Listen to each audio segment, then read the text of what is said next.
Disclaimer: This channel does not promote or encourage any illegal activities. All content is strictly for educational and awareness purposes only.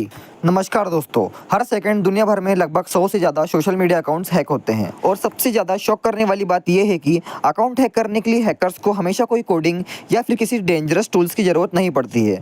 बस एक phone call या फिर एक fake message के द्वारा भी आपका पूरा अकाउंट उनके कंट्रोल में आ जाता है। तो दोस्तों, मेरा नाम है वेनम और स्वागत है आपका इस कोर्स में, जहां हम स्टेप बाय स्टेप समझेंगे कि कैसे हैकर्स काम करते हैं और कैसे आप उनसे सेफ रह सकते हैं, यानी कि बच सकते हैं। तो दोस्तों, वीडियो शुरू करने से पहले मैं आपको बताना चाहता हूं कि हमारे चैनल पर एथिकल हैकिंग से रिलेटेड और भी वीडियोस डाली हुई है, जिन्हें आप जाके चेक कर सकते हो। और दोस्तों, इस वीडियो को बनाने में मुझे बहुत ही ज्यादा मेहनत लगी है, तो वीडियो को लाइक जरूर करिएगा और चैनल को सब्सक्राइब जरूर कर देना, ताकि मैं आगे भी एथिकल हैकिंग से रिलेटेड कंटेंट आपके लिए ला सकूँ। तो चलिए फिर बिना किसी देरी किए हम वीडियो को स्टार्ट करते हैं। तो चलिए अब अपन कोर्स का ओवरव्यू देख लेते हैं कि इस कोर्स में अपन क्या क्या सीखने वाले हैं। तो अपन सबसे पहले सीखने वाले हैं कि introduction to social media hacking and security, यानी कि अपन सबसे पहले इस टॉपिक का यानी कि इस कोर्स का अच्छे से इंट्रोडक्शन ले लेंगे। देन फिर हमारा सेकंड टॉपिक आता है जो कि ये सोशल इंजीनियरिंग, और जैसा कि यहाँ पर आपको ब्रैकेट में दिख रहा है कि यहाँ पर लिखा हुआ है ह्यूमन हैकिंग। यहाँ हैकर्स टेक्नोलॉजी से ज़्यादा इंसान के दिमाग को टारगेट करते हैं। मतलब कि तुम ऐसा समझो कि इसमें जो टारगेट रहता है उसको इतना ज़्यादा मैनिपुलेट किया जाता है कि वो खुद ब खुद अपने आप शिकारी की जाल में फंस जाता है। और जो नंबर थर्ड है वो है फिशिंग अटैक। अब इस अटैक के बारे में तो सबको पता ही होगा, अब इसके बारे में ज़्यादा बात करते नहीं है, आगे देख लेंगे। देन हमारा फोर्थ नंबर का आता है कि password cracking and data leaks. इसमें हम देखेंगे कि कैसे एक हैकर ब्रूट फोर्स अटैक या फिर डिक्शनरी अटैक के माध्यम से किसी भी सोशल मीडिया अकाउंट्स के पासवर्ड को क्रैक कर लेता है, और क्या ऐसा सच में पॉसिबल है। तो इसे मैं आपको एकदम प्रैक्टिकली करके समझाऊंगा ताकि आपके दिमाग में ये बात अच्छे से बैठ जाए। एंड देन हमारा नंबर 5 आता है जो कि है की लॉगर्स एंड स्पाईवेयर अवेयरनेस। तो इसके बारे में भी आपको वैसे तो पता होगा ही कि की लॉगर जो है एक मलिशियस सॉफ्टवेयर होता है ना, जिससे क्या होता है कि जो कीबोर्ड जो रहता है उसकी हर प्रेस को रिकॉर्ड किया जाता है, यानी कि कीबोर्ड में क्या टाइप हो रहा है वो उन सभी कीज़ को रिकॉर्ड करता है। तो इससे जो हैकर रहता है ना उसको पता चल जाता है पासवर्ड क्या होता है। इस पर भी आगे हम डिस्कशन करेंगे और इसको भी समझेंगे कैसे होता है। देन फिर हमारा जो नंबर सिक्स्थ टॉपिक है वो है SIM swapping and OTP hijacking. ठीक है, तो मुझे लगता है कि आपको ये टॉपिक मतलब पता नहीं होगा और इसके बारे में भी हम आगे बात कर लेंगे। ठीक है, और जो नंबर 7 है वो है हमारा ओसिंट। तो यहाँ कई लोग बोलेंगे कि यार ओसिंट तो जानकारी निकालने के लिए यूज़ होता है, तो नहीं भाई, ऐसा नहीं होता है। ठीक है, इसका जो रियल यूज़ है वो सिर्फ जानकारी निकालने के लिए यूज़ नहीं होता है। इससे ना कभी कभी एक हैकर है ना किसी भी विक्टिम के अकाउंट को फुल्ली कंट्रोल भी कर सकता है। तो इसके बारे में भी हम एकदम पूरी बात करेंगे। ठीक है, और फिर हम इसकी सेफ्टी पे भी बात कर लेंगे कि कैसे इससे सेफ रहा जा सकता है ना। फिर जो नंबर 8 है वो हमारा है कि डेंजरस ऑफ पब्लिक वाईफाई। तो इसमें भी हम अच्छे से डिस्कशन करके समझेंगे कि जो पब्लिक वाईफाई होते हैं वो कितने ज़्यादा अनसेफ होते हैं हमारे लिए। फिर हम बात कर लेंगे कि फेमस केस स्टडीज़ के बारे में। एंड देन लास्ट जो कि सबसे ज़्यादा इंपॉर्टेंट है कि how to protect yourself and career scope, यानी कि हम ये समझेंगे कि इसमें आप किस तरीके से अपने आप को पूरी तरीके से प्रोटेक्ट रख सकते हो एंड आगे इस फील्ड में क्या क्या करियर स्कोप हो सकते हैं, मैं आपको पूरा तरीके से एकदम समझाऊंगा। तो चलिए फ्रेंड्स, अब अपन अपने पहले टॉपिक की ओर बढ़ते हैं और introduction to social media hacking and security के बारे में समझते हैं। सो देखो फ्रेंड्स, यहाँ जो ये पैराग्राफ आने वाले हैं इनको आप खुद पढ़ लेना, अदरवाइज मैंने अगर इसे पढ़ना चालू किया तो वीडियो कुछ ज़्यादा ही लंबी हो जाएगी। सो हमारा फर्स्ट टॉपिक है कि introduction to social media hacking and security. So सबसे पहले ये समझना ज़्यादा ज़रूरी है कि हैकिंग का मतलब सिर्फ इलीगल एक्टिविटी नहीं होता है। ठीक है, हैकिंग दो तरह की होती है, ये सबको पता है। एक होती है ब्लैक हैट जो कि इलीगल होती है, जिसमें अकाउंट को हैक करके उनका मिसयूज़ किया जाता है। लेकिन हम तो एथिकल हैकर हैं, हमें क्या करना है, हमें यही सेम टेक्निक अपना के लोगों को अवेयर करना है। जैसा कि आपने साइबर सेल्स को देखा होगा, वो भी हैकिंग करते हैं लेकिन वो इसका मिसयूज़ नहीं करते। वो यही सेम टेक्निक अपना के जो क्रिमिनल्स रहते हैं या फिर जो चोर रहते हैं उनको पकड़ते हैं, क्योंकि सबसे ज्यादा जो लोगों के डिटेल्स रहती है वो उनके सोशल मीडिया अकाउंट्स में रहती है। तो इसलिए जो साइबर सेल रहते हैं उन्हें एथिकल हैकर कहा जाता है। और हाँ फ्रेंड्स, एक बात और है कि आज के टाइम पे जो सोशल मीडिया अकाउंट्स है वो एक तरीके की आइडेंटिटी ही बन चुका है। ठीक है, अगर मान लो आपका कोई अकाउंट हैक कर ले तो वो आपके दोस्तों के साथ भी स्कैम कर सकता है। ठीक है, आपकी प्राइवेट फोटोज लीक कर सकता है या फिर आपके साथ भी फाइनेंशियल फ्रॉड कर सकता है। ठीक है, इसलिए जो साइबर सिक्योरिटी ऑफिसर्स की नीड है वो बहुत ज़्यादा है। सो हमारा जो लास्ट टॉपिक होने वाला है इस कोर्स का, उसमें हम यही जानने वाले हैं कि कैसे आप साइबर सिक्योरिटी फील्ड में जा सकते हैं। सो फ्रेंड्स, ये था हमारा पहला टॉपिक। अब आगे आगे हम बढ़ते आएंगे। और हाँ फ्रेंड्स, याद रखना कि यहाँ से अब हम थोड़ा प्रैक्टिकली भी इसे सीखने की कोशिश करेंगे। सो वीडियो को एकदम ध्यान से देखना। सो दोस्तों, हमारा सेकंड टॉपिक है सोशल इंजीनियरिंग, और ये बहुत ही ज़्यादा मस्ट इंपॉर्टेंट टॉपिक है, तो इसे एकदम ध्यान से देखना। सो ये सबसे ज़्यादा कॉमन और पावरफुल अटैक होता है। ठीक है, यहाँ क्या होता है कि जो हैकर्स रहते हैं वो टेक्नोलॉजी से ज़्यादा इंसान के दिमाग को टारगेट करते हैं। फॉर एग्जांपल कोई कॉल करके बोलेगा कि मैं बैंक से बोल रहा हूँ, आपके अकाउंट में फ्रॉड हो रहा है, ठीक है, जल्दी जल्दी ओटीपी बता दो। तो ये इस तरीके के जो अटैक्स रहते हैं ना, इनको सोशल इंजीनियरिंग अटैक बोला जाता है। तो इसको अपन थोड़ा प्रैक्टिकल एग्जांपल के जरिए समझते हैं। और हाँ फ्रेंड्स, एक बात पहले ही आपको क्लियर कर देता हूँ कि मैं इस वीडियो के लिए टेम्पो मेल का उपयोग करने वाला हूँ, जिसकी मेरे पास पूरी तरीके से परमिशन है।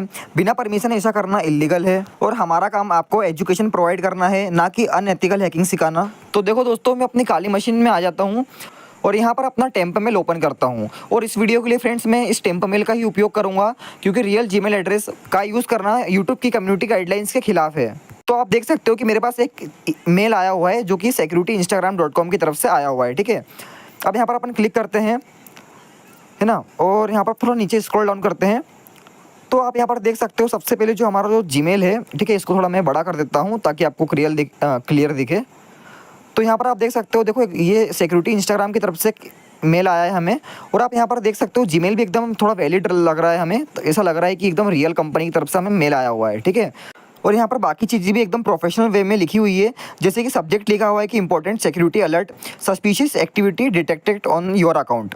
एंड फ्रेंड्स, नीचे हमें पूरा कंटेंट दिखा रहा है कि dear user, we have detected unusual activity on your account which may indicate unauthorised access. To protect your account and personal information, immediate action is required. और फिर नीचे हमें लिखा है कि please verify your account by clicking the link below and completing the security check. और friends, आप देख सकते हो कि यहाँ पर हमें एक लिंक भी दी गई है। और अगर आप यहाँ पर लिंक का डोमेन भी देखोगे तो आप वहाँ पर देख सकते हो कि https instagram.com ही लिखा हुआ है। मतलब ऐसा लग ही नहीं रहा है कि ये कोई फेक ईमेल है। एंड देन उसके बाद हमें थैंक यू वगैरह लिखा हुआ है, ठीक है, best regard security team Instagram. यानी कि ऐसा लग रहा है कि ये जो ईमेल है एकदम रियल है, क्योंकि यहाँ पर इसका डोमेन ही देख सकते हो कि एकदम यहाँ पर instagram.com ही लिखा हुआ है। तो अगर कोई इंसान है जिसे की टेक्नोलॉजी का नॉलेज उतना ज़्यादा नहीं है, तो उससे तो फ्रेंड्स एकदम यही लगेगा कि हाँ यार, एकदम ये ईमेल है, ये तो एकदम ट्रस्टेड कंपनी से आया हुआ है और ईमेल एड्रेस भी एकदम वैलिड लग रहा है। और इसने जो लिंक भेजी है वो भी एकदम ट्रस्टेड लग रही है, क्योंकि उसमें भी instagram.com लिखा हुआ है। लेकिन अब मैं आपको एक चीज़ दिखाता हूँ। सबसे पहले तो आप इसका ईमेल एड्रेस देखो, यहाँ लिखा हुआ है सिक्योरिटी हेल्प सेंटर, और जो सिक्योरिटी की स्पेलिंग है उसमें डबल लगा हुआ है, यानी कि इसमें स्पेलिंग मिस्टेक है। और जो इंस्टाग्राम इतनी बड़ी कंपनी है वो कोई स्पेलिंग मिस्टेक तो करेगी नहीं।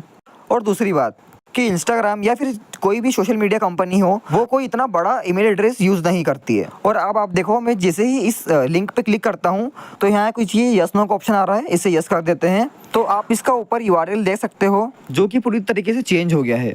लेकिन फ्रेंड्स, अगर इस लिंक को हम अपने मोबाइल में ओपन करेंगे तो मोबाइल की स्क्रीन छोटी होने के कारण ये लिंक सही से दिखेगी नहीं, और हम ये लिंकों को देखना ही पहली बात तो भूल जाएंगे कि ये instagram.com की है या फिर नहीं। और सीधा हम इसमें अपने क्रेडेंशियल्स डाल देंगे, और जैसे ही हम अपने क्रेडेंशियल्स डालेंगे तो वो एक अटैकर के पास चले जाएंगे, जो कि आप स्क्रीन पर देख भी सकते हो। और हाँ फ्रेंड्स, घबराने की कोई बात नहीं है, ये सिर्फ एक डेमो था जिससे मैं आपको सिर्फ समझाना चाहता था। आगे जो हमारा नेक्स्ट टॉपिक होने वाला है उसमें मैं आपको इसे प्रैक्टिकली करके समझाऊंगा। तो चलिए फ्रेंड्स, अब मैं आपको सोशल इंजीनियरिंग की कुछ और मेथड्स बताता हूँ, देन फिर इसे हम प्रैक्टिकली करके भी समझेंगे। तो फ्रेंड्स, एग्जांपल के लिए मान लो कि ये आप हो और आप एक दिन मस्त किताबें पढ़ रहे हो, और एक दिन फिर आपको आपके एक दोस्त का कॉल आता है। अब यहाँ पर ये जो हैकर है, ये मान लीजिए कि आपका दोस्त है, और आपका दोस्त आपको एक दिन वीडियो कॉल करता है, ठीक है। और वीडियो कॉल करने के बाद आपसे कुछ देर हंसी मजाक की बातें करता है और इधर उधर की बातें करता है। देन फिर आपको बोल देता है कि यार मुझे तेरी स्क्रीन शेयर कर, तेरे को एक चीज़ दिखाता हूँ। और आपका दोस्त रहता है तो आप उसको स्क्रीन शेयर कर देते हो, है ना। आपको पता होगा एक व्हाट्सअप पे वीडियो कॉल के बाद एक ऑप्शन आता है स्क्रीन शेयर का, तो वहाँ से जब आप अपने किसी भी दोस्त या फैमिली मेम्बर को स्क्रीन शेयर कर सकते हो। तो ऐसी स्क्रीन शेयर आपने आपके दोस्तों को कर दी, और मान लो आपका जो दोस्त है वो एक हैकर है, यानी कि उसको बहुत ज़्यादा टेक्नोलॉजी का नॉलेज है। तो वो पता है क्या करेगा, अपने ब्राउज़र में कोई भी सोशल मीडिया वेबसाइट खोल लेगा और वहाँ पर लॉगिन करने के लिए आपके अकाउंट का यूज़र नेम डालेगा। लेकिन जब पासवर्ड डालने की बारी आएगी तो वो फॉरगेट पासवर्ड पे क्लिक करके OTP भेज देगा। अब आपका अकाउंट है तो ऑब्वियस सी बात है कि OTP जो है वो आपके नंबर पे ही आएगा। और जैसे ही OTP आता है तो आपने तो आपकी स्क्रीन शेयर करके रखी थी, तो शेयर हुई स्क्रीन पे जो आपका दोस्त है उसको OTP दिख जाता है, और वो OTP डाल के आपका अकाउंट लॉगिन कर लेता है। सो फ्रेंड्स, ये एक बहुत बेसिक तरीका है जो आज के टाइम पर हैकर्स यूज़ करते हैं आपको फिशिंग के जाल में फंसाने के लिए। या फिर मैं कहूँ तो आपका जो दोस्त होता है जिस पे आप बहुत ज़्यादा ट्रस्ट कर सकते हो, वो भी कहीं ना कहीं हैकर हो सकता है। तो आप अपने किसी भी दोस्त या फिर फैमिली मेम्बर को जब भी स्क्रीन शेयर करें तो हमेशा डू नॉट डिस्टर्ब ऑन कर दिया करें, क्योंकि डू नॉट डिस्टर्ब के ऑन होने से जो आपके स्क्रीन पर जो मैसेज या पॉपअप्स आएंगे वो नहीं दिखेंगे। तो फ्रेंड्स, ये जो 2 एग्जाम्पल थे ये तो सिर्फ डेमो थे सोशल इंजीनियरिंग के। अब स्कैमर या फिर जो हैकर्स रहते हैं वो ऐसे ही बहुत सारी सोशल इंजीनियरिंग का उपयोग करके आपको अपने जाल में फंसाने के लिए तैयार रहते हैं। तो इसलिए जब भी कुछ करें तो हमेशा सावधानी का ध्यान रखें। सो फ्रेंड्स, अपन ने जो पहले एग्जांपल देखा था कि इंस्टाग्राम की तरफ से हमें मेल आया था, चलिए अब मैं आपको उसे प्रैक्टिकल करके समझा देता हूँ। लेकिन एक बात का यहाँ पर ध्यान रखना कि ये वीडियो सिर्फ और सिर्फ एजुकेशनल पर्पज़ के लिए है और हमारा मकसद आपको सिर्फ अवेयर करना है। तो इसलिए फ्रेंड्स हम टेम्प मेल का उपयोग करेंगे, क्योंकि टेम्प मेल की हमारे पास पूरी तरीके से परमिशन रहती है और बिना परमिशन ऐसा करना इलीगल होता है। तो कृपया इस बात का ध्यान रखना। तो इसके लिए फ्रेंड्स आपको अपनी काली मशीन में आ जाना है एंड देन आपको यहाँ पर राइट क्लिक करना है और ओपन टर्मिनल हियर के ऑप्शन पे क्लिक करना है। और आप यहाँ पर देख सकते हो कि टर्मिनल ओपन हो गई है। तो फ्रेंड्स आप देख सकते हो कि मैंने एलएस किया और मेरे यहाँ पर एक भी टूल इसमें इंस्टॉल नहीं है। अब इंस्टॉल करने के लिए मैं अपना फायरफॉक्स ओपन करता हूँ और यहाँ पर सर्च करना है अपन को पायफिशर गिटलैब, ठीक है, पायफिशर गिटलैब। तो आप स्पेलिंग देख लेना और यहाँ पर ध्यान रखना फ्रेंड्स कि गिटलैब ही सर्च करना, गिटहब मत सर्च करना, क्योंकि गिटहब पे जो ये रिपोजिटरी थी वो डिलीट हो गई है। तो गिटलैब पे जाना है हमें। देखो आप यहाँ पर इस कोई सी भी लिंक पे मत जाना, जो पहली लिंक है गिटलैब वाली इस पे ही जाना। तो ठीक है, हम इस पर क्लिक करते हैं और थोड़ा वेट करते हैं जब तक ये पूरा पेज लोडिंग ले रहा है। तो आप देख सकते हो यहाँ पर ये जो टूल है ये इसको इंस्टॉल करने की कमांड दी है। तो हम सिंपल क्या करेंगे, ये जो क्लोन दिस रिपोजिटरी का ऑप्शन दिख रहा है ना, आप यहाँ से भी इसको इंस्टॉल कर सकते हो, ठीक है। ये जो नीचे सारी कमांड्स है आप इनको, लेकिन मैं आपको बताता हूँ कि आप ये जो डायरेक्टली वाली कमांड है बस इसे रन कर दो। तो यहाँ पर जो कॉपी का ऑप्शन है इस पर क्लिक कर देना और इसे यहाँ से कॉपी करके अपने टर्मिनल में पेस्ट कर देना और यहाँ पर एंटर दबा देना, जिससे ये इंस्टॉल हो जाएगा। तो आप देख सकते हो ये इंस्टॉल हो भी गई है और यहाँ पर ये रन भी हो गई है। नीचे लिखा भी आ गया है प्लीज़ वेट। और अभी पूछ रहा है do you want to have local एक ऑथ टोकन, तो सिंपल एन दबा देना है और आप देख सकते हो कि जो टूल है वो यहाँ पर सक्सेसफुल इंस्टॉल हो गया है। तो कुछ प्रॉब्लम आ गई है, वापस से इसे क्लियर कर देते हैं और एलएस करते हैं। तो आप देख सकते हो जो टूल था वो यहाँ पर आ गया है। अब इसे रन करने के लिए हमें कमांड डालनी है पाइथन, ठीक है, पाइथन डालना है और pyfisher.py जो कि यहाँ पर ऊपर फाइल का नाम है वही सेम हमें डाल देना है। तो यहाँ पर ये टूल स्टार्ट हो जाएगा। लेकिन अगर आपकी इसमें कोई प्रॉब्लम आ रही हो या फिर ये टूल इंस्टॉल नहीं हुआ तो आप क्या करना है, ये जो ऊपर वाली कमांड दिख रही है जहाँ से हमने ये क्लोन दिस रिपोजिटरी, तो ये जो 3-4 कमांड है इसे डाल के आप इंस्टॉल कर लेना। फिलहाल ये पूछ रहा है वाई और नो का, तो एन दबा देना। अब यहाँ पर आप देख सकते हो यहाँ पर बहुत सारे ऑप्शन है, ठीक है, 78 ऑप्शन है, लेकिन हमें जो चूज़ करना है वो है 5th नंबर का, ठीक है, जो कि यहाँ पर है, इसका नाम है इंस्टाग्राम ट्रेडिशनल, जिसका मैं आपको टेस्ट करके दिखाने वाला हूँ कि किस तरीके से स्कैमर्स आपको फंसाते हैं। तो सिंपल यहाँ पर 5 नंबर डालना है और एंटर कर देना है और ये पूछा do you want to OTP page, तो इसे एन कर देना है और यहाँ पर सिर्फ एंटर दबा के बस एंटर ही कर देना है। तो ये जो टूल है ये मतलब स्टार्ट हो गया है और ये जो है इसका PHP सर्वर स्टार्ट कर रहा है और आप यहाँ पर देख सकते हो कि इसने थोड़ी देर में हमें कुछ URLs दे दी है। तो अब ये जो URL है यानी कि लिंक है, इसने हमें 3 लिंक दी है, ठीक है, एक क्लाउडफ्लेयर की, एक लोकल होस्ट रन की और एक सर्वियो की। तो अब मैं क्या करता हूँ, ये जो लोकल होस्ट रन वाली है इसको मैं कॉपी कर लेता हूँ, ओके, और ये लिंक को मैं अपने ब्राउज़र पे ओपन करता हूँ। तो आप देख सकते हो कि अगर इस तरीके का URL कोई स्कैमर किसी टारगेट को भेजेगा तो वो इस पर क्लिक नहीं करेगा, क्योंकि यहाँ पर आप देख सकते हो कि ये URL बहुत अलग ही टाइप का लग रहा है और इसे देख के कोई भी पहचान जाएगा कि ये तो फेक URL है। तो इसके लिए फ्रेंड्स हैकर्स URL मास्किंग कर देते हैं, जिससे जो URL एकदम रियल टाइप लगता है। तो मैं आपको दिखाता हूँ कि कैसे होता है। तो इसके लिए आपको एक नई टर्मिनल खोलनी है और एक नया टैब भी ओपन कर लेना है और यहाँ पर आपको URL बार में टाइप करना है फैकेडिंग, ओके, आप स्पेलिंग देख लेना, फैकेडिंग सर्च करना है। और मेरा इंटरनेट थोड़ा स्लो चल रहा है, पता नहीं क्यों, तो थोड़ा वेट कर लेते हैं। और जब तक आपको मैं फिर से बता देता हूँ कि ये मैं अपने ही सिस्टम पर कर रहा हूँ आपको समझाने के लिए, वो भी सिर्फ एजुकेशन पर्पज़ के लिए। तो ठीक है फ्रेंड्स, जो हमारा ओपन हो गया है पेज और यहाँ पर आपको पहला वेबसाइट है, ठीक है, गिटहब वाला, इस पर क्लिक करना है, ओके, पहली वेबसाइट पर क्लिक करना है, ठीक है, स्पाई बॉय वाली वेबसाइट जो भी नाम था इसका, ठीक है, इस पर क्लिक कर देना है। और आप यहाँ पर भी थोड़ा वेट करना है बिकॉज मेरा नेटवर्क स्लो चल रहा है। तो ओके फ्रेंड्स, अभी सब कुछ सही है। अब थोड़ा स्क्रॉल डाउन करना है और आप यहाँ पर देख सकते हो कि यहाँ पर इसका यूसेज भी दिया हुआ है कि इसको किस तरीके से यूज़ करना है। और आप फिर थोड़ा और नीचे जाओगे तो आपको यहाँ पर इसकी इंस्टॉलेशन कमांड भी मिल जाएगी, ठीक है, यहाँ पर आप देख सकते हो ये रही इसकी इंस्टॉलेशन कमांड, ओके। यहाँ से ये एक कमांड कॉपी करना है और अपने टर्मिनल में आना है और यहाँ पर पेस्ट कर देना है, ओके।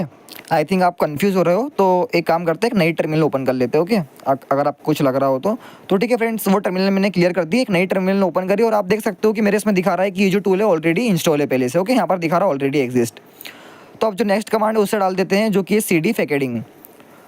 तो इसे भी सिंपल यहाँ से कॉपी कर लेना है, इसके सामने वाली जो कॉपी करने का ऑप्शन है उसे कॉपी कर लेना है और next command pip3 install requirement.txt वाली भी यहाँ पर डाल देनी है।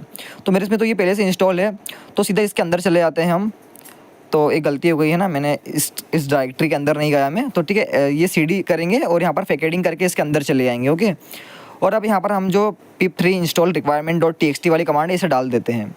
तो आप देख सकते हो कि यहाँ पर ये दिखा रहा है कि दिस इन्वायरमेंट इज़ एंटरली मैनेजमेंट, और ये इस तरीके का कुछ एरर आता है ये पिप का। तो इसको सही करने के लिए आप यहाँ पर कमांड डाल दीजिए python-m venv, और ठीक है venv। ओके, ये कमांड आपको डालनी है और एंटर कर देनी है। तो आप कुछ जब ls करके चेक करोगे तो यहाँ पर एक venv की एक और आपको डायरेक्टरी मिल जाएगी, आप यहाँ देख सकते हो लास्ट में। अब इसको मतलब रन करने के लिए आपको यहाँ पर कमांड डालनी है source venv bin venv, ठीक है venv/bin activate, ये आपको कमांड डाल देनी है और एंटर कर देना है। तो अब हमें कोई एरर नहीं आएगा। तो सिंपल हम वही पहले वाली कमांड रन कर देते हैं ये requirement.txt को डाउनलोड करने वाली।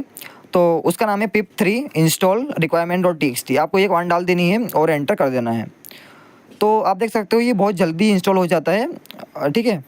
अब यहाँ पर आपको वापस से इसको रन करने के लिए ls कमांड डालनी है, और आप यहाँ पर इसकी जो फाइल ये रही, ठीक है facading.py, ये इससे रन होगा।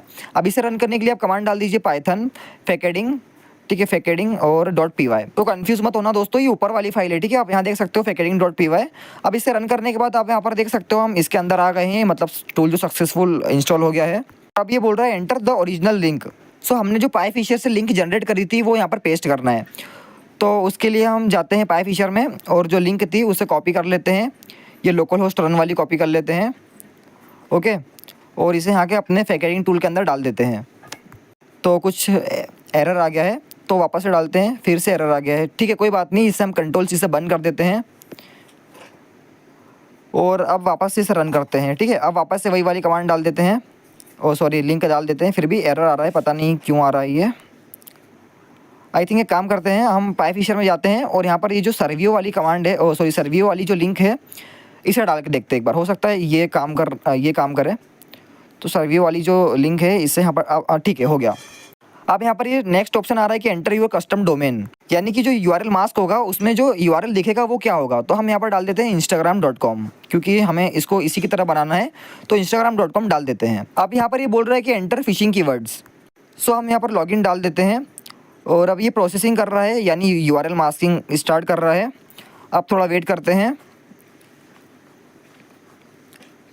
सो आप देख सकते हो कि जो पहली लिंक बनने वाली थी वो तो पता नहीं मतलब किसी कारण से नहीं बनी, ठीक है थोड़ा वेट करते हैं। और आप देख सकते हो ये हमें 2-3 URL दे देगा बना के, और अगर आप इसके डोमेन पर नज़र डालोगे तो एकदम ये हमें लेगिट लग रहा है, यानी कि एकदम रियल टाइप लग रहा है। तो इसी तरीके से URL मास्किंग होती है। अब मैं आपको इसे अपने एक न्यू टैब में ओपन करके दिखा देता हूँ। तो आप देख सकते हो जो पेज है वो सक्सेसफुल ओपन हो गया है। अब यहाँ पर जो टारगेट यानी विक्टिम है वो जिस क्रेडेंशियल्स डालता है तो वो किसी भी अटैकर के पास चले जाते हैं जिसने ये लिंक को होस्ट किया है। जैसे एग्जांपल के लिए यहाँ पर मैं डाल देता हूँ वेनम, और वेनम डाल देता हूँ पासवर्ड भी, और लॉगिन करके चेक करता हूँ। तो यहाँ पर नोट नाउ कर देते हैं, और आप देख सकते हो ये एकदम रियल वेबसाइट पे हमें रीडायरेक्ट भी कर देगा। लेकिन जब हम अपने PyFisher के अंदर जाते हैं तो थोड़ा नीचे स्क्रॉल डाउन करने के बाद आप यहाँ पर देख सकते हो जो यूज़र नेम एंड पासवर्ड है वो यहाँ पर आ जाते हैं। तो आई होप फ्रेंड्स आपको सब कुछ समझ में आ गया होगा। आपने ये देखा कि किस तरीके से स्कैमर्स आपको बहुत ही आसानी से बेवकूफ़ बना लेता है। और आपके मन में कहीं ना कहीं सवाल आ रहा होगा कि वो जो ईमेल आपने शुरू में दिखाया था वो कैसे बनाया और वो कैसे आया। तो दोस्तों उस मेथड को बोलते हैं मेल स्पूफिंग। तो दोस्तों मेल स्पूफिंग में क्या होता है कि जो रियल कंपनीज के ईमेल होते हैं उनसे ही टारगेट को मेल किया जाता है, लेकिन वो कोई कंपनी की तरफ से नहीं होता है, वो किसी हैकर या अटैकर की तरफ से होता है। तो दोस्तों इस मेथड को मैं आपको यहाँ यूट्यूब पे नहीं दिखा सकता, बिकॉज ये यूट्यूब की कम्युनिटी गाइडलाइंस के खिलाफ है, और हम यूट्यूब की कम्युनिटी गाइडलाइंस का पूरी तरह से पालन करते हैं। तो चलिए फ्रेंड्स अब मैं आपको इसके कुछ मिटिगेशंस बता देता हूँ जिनकी मदद से आप इस तरीके के अटैक्स से सेफ रह सकते हैं। देन फिर हम अपने अगले टॉपिक की ओर बढ़ेंगे। So friends mitigations and security में हमारा सबसे पहला पॉइंट है कि never click links from suspicious emails. अब इसका मतलब समझो कि अगर मान लो आपको कोई भी ईमेल आती है, ठीक एकदम फर्जी ईमेल आते हैं, और कभी कभार उसमें से लिखा होता है कि आप इस लिंक पे क्लिक करो नहीं तो 24 घंटे में आपका अकाउंट डिलीट हो जाएगा। तो ऐसी जो फेक ईमेल रहते हैं ना, इन पे कभी भरोसा करके इनकी जो लिंक्स है इन पे क्लिक करना ही नहीं चाहिए पहली बात तो। और अगर बाई चांस कभी क्लिक करो भी तो वहाँ पर अपने जो क्रेडेंशियल्स है वो मत डालना कभी, और हमेशा जो URL बार आता है उसमें उसका URL हमेशा देखना, क्योंकि कितना ही बड़ा हैकर हो वो एकदम सेम URL कॉपी नहीं कर सकता, उसमें एक ना एक तो ग्रामर मिस्टेक होगी ही होगी। एंड अब हमारा सेकंड पॉइंट है कि check sender's full email address, not just the name. अब इसका मतलब समझो कि मान लो आपको किसी ने मेल भेजा, तो उसका सिर्फ नाम चेक नहीं करना है। जैसे मैंने आपको एग्जांपल में दिखाया था कि हमने सिक्योरिटी इंस्टाग्राम की तरफ से हमें मेल आया था, तो सिर्फ सिक्योरिटी इंस्टाग्राम देख के हमें क्लिक नहीं कर देना, हमें पूरा फुल ईमेल एड्रेस देखना है। और फुल ईमेल एड्रेस देख के ही हम पता लगा सकते हैं कि हाँ ये कंपनी से आया है या फिर कहीं बाहर से, मतलब फ्रॉड या फिर किसी स्कैमर ने भेजा है। ओके, अब हमारा थर्ड पॉइंट है कि look for urgency, grammar mistake and generic greetings. अब ये तो मैंने पहले ही बता दिया कि चाहे कोई कितना भी स्मार्ट हैकर हो या फिर कोई कितना ही खतरनाक स्कैमर क्यों ना हो, लेकिन वो एक नए ग्रामर मिस्टेक तो हमेशा करता ही है। तो जब भी कोई सा आपके पास मेल आता है या फिर कुछ भी लिंक वगैरह आती है, तो हमेशा उस पर ना आप देखना ग्रामर मिस्टेक एक ना एक तो होगी ही है, क्योंकि कोई भी हैकर हमेशा जो एकदम रियल यूआरएल रहता है कंपनी का, उससे कभी कॉपी नहीं कर पाता है। अब हमारा फोर्थ पॉइंट आता है जो कि इनेबल टू फैक्टर ऑथेंटिकेशन। अब इसके बारे में तो सबको पता ही होगा यार कि आजकल सोशल मीडिया पर एक नया फीचर भी आया है, यानी नया सिक्योरिटी फीचर आया है जिसका नाम है टू फैक्टर ऑथेंटिकेशन। वैसे नया नहीं है लेकिन फिर भी, तो ये जो फीचर है आप इसको ऑन करके रखो ही रखो, क्योंकि इससे क्या होता है जो सिक्योरिटी थोड़ी ज़्यादा सिक्योरिटी का जो लेवल होता है वो थोड़ा ज़्यादा इंक्रीज़ हो जाता है। एंड हमारा फिफ्थ पॉइंट है use a password manager and unique password for each account. तो देखो भाई, हमेशा जितना चाहे उतना स्ट्रॉन्ग पासवर्ड यूज़ करो, क्योंकि आप ऐसे ही डेट ऑफ बर्थ डालोगे या फिर नाम वाम डालोगे तो ऐसे पासवर्ड तो बहुत जल्दी क्रैक हो जाते हैं। तो हमेशा एक यूनिक पासवर्ड रखो। और सबसे अच्छा मैं आपको उपाय बताऊँ तो आपके फ़ोन में एक आता है ऑप्शन पासवर्ड मैनेजर का। जब भी आप कहीं पर पासवर्ड डालते हो तो आपका मोबाइल ऑटोमेटिक डिटेक्ट करके वहाँ पर आपको बता देता है कि यहाँ पर आप पासवर्ड मैनेजर का यूज़ कर सकते हैं। तो यार मैं तो यही कहूँगा कि आप पासवर्ड मैनेजर का यूज़ करो, क्योंकि ये बहुत ही ज़्यादा स्ट्रॉन्ग पासवर्ड होता है और इसके क्रैक होने के चांसेस लगभग 0 ही होते हैं। और ऐसा भी नहीं है कि भाई यही पासवर्ड हमने हर जगह अकाउंट में यूज़ करा, क्योंकि अगर मान लो ये पासवर्ड गलती से किसी हैकर या स्कैमर के हाथ लग गया तो फिर वो सारे अकाउंट को भी इसी पासवर्ड से टेस्ट करेगा और सारे अकाउंट आपके आ जाएंगे उसके हाथ में। तो यहाँ पर इसीलिए लिखा हुआ है कि use unique password for each account. और हमारा सिक्स्थ पॉइंट है कि turn on do not disturb, उसके बाद स्लैश में लिखा हुआ है कि hide notification before screen share. तो देखो, मैंने आपको जो एग्जांपल दिया था कि आपका दोस्त आपको किस तरीके से वीडियो कॉल करके स्क्रीन शेयर करवा के आपका ओटीपी ले सकता है, तो इसके लिए मैंने आपको वहाँ पर भी बताया था कि आप डू नॉट डिस्टर्ब हमेशा ऑन करके रखें। मतलब हमेशा तो नहीं, लेकिन जब भी आपको कोई वीडियो कॉल करे और वीडियो कॉल में आपसे कहे कि मुझे आपकी स्क्रीन शेयर कर या फिर तेरी स्क्रीन शेयर कर, तो आप क्या करो, डू नॉट डिस्टर्ब ऑन कर लो। तो इससे क्या होगा कि जो नोटिफिकेशंस आते हैं वो उसका जो पॉपअप आता है वो एकदम स्क्रीन पे सामने नहीं आएगा। और हमारा सेवेंथ जो कि लास्ट पॉइंट है, इफ़ यू क्लिक्ड और entered credentials immediately recovery steps. अब इसका मतलब है कि अगर मान लो आपको किसी ने लिंक वगैरह भेज दी या ईमेल वगैरह पे और आपने उस पर गलती से क्लिक कर लिया और कभी और गलती से क्रेडेंशियल्स भी डाल दिए, तो अब हाथ पे हाथ रख के बैठे नहीं रहना है। अब इसको रिकवर करने के लिए कुछ स्टेप्स को ट्राई करना है। फॉर एग्जांपल, आप सोशल मीडिया के हेल्प सेंटर पे जाकर वहाँ पर अपील कर सकते हो। सो ऑलराइट फ्रेंड्स, ये थी हमारी कुछ मिटिगेशन जिनको आप फॉलो करके हमेशा सेफ रह सकते हैं और ये इस तरीके के अटैक से बच भी सकते हैं। तो चलिए अब अगले टॉपिक की ओर बढ़ते हैं। सो फ्रेंड्स, हमारा थर्ड टॉपिक है phishing attack. Phishing is one of the most common ways account are stolen. Hackers create fake login page और sends email that look official, tricking users into entering their credentials. तो यार, ये जो phishing attack है ये मैंने तुम्हें already समझा दिया है अभी सोशल इंजीनियरिंग वाले टॉपिक में, तो हम ज़्यादा इस पर बातचीत करते नहीं है, सीधा हम अगले टॉपिक की ओर बढ़ते हैं। और यार, अगर यहाँ तक आ गए हो तो वीडियो को लाइक कर दो यार, क्योंकि तुम्हारे एक एक लाइक की मदद से मुझे बहुत ज़्यादा मोटिवेशन मिलती है। चलो ठीक है, अब अपन अगले टॉपिक की ओर बढ़ते हैं। अब हमारा फोर्थ टॉपिक है password cracking and data leaks. तो देखो, इस टॉपिक को एकदम ध्यान से समझना, इसमें तुम्हारे सारे के सारे मिथ क्लियर होने वाले हैं। तो चलो इसे अपन पहले थ्योरेटिकल समझते हैं, देन फिर मैं इसे आपको प्रैक्टिकल समझाऊंगा। तो एग्जांपल के लिए मान लीजिए ये एक लड़का है जिसका नाम है राहुल, और राहुल एक कॉलेज स्टूडेंट है और राहुल की बर्थ डेट है 1 जनवरी 1996। और राहुल अपने बर्थडे के दिन सोशल मीडिया पे मस्त स्टोरिया डालता है कि आज मेरा बर्थडे है, सब लोगों ने उसको मेंशन कर रहे हैं। अब थोड़े ही दिन बाद मान लो उसके पापा का बर्थडे आया और उसके पापा का नाम है रोहन, और उसने मस्त स्टोरिया लगाई कि हैप्पी बर्थडे पापा। अब मान लो 2 महीने बाद उसकी मम्मी का बर्थडे आया और उसकी मम्मी का नाम है मीनल, तो उसने अपनी मम्मी के लिए भी स्टोरिया लगाई कि हैप्पी बर्थडे मम्मी। और ये सब मस्त वो अपने सोशल मीडिया पे डाल रहा था पब्लिक अकाउंट पे, और यही सब चीजें उसका एक दोस्त रिकॉर्ड कर रहा था अपने मोबाइल में।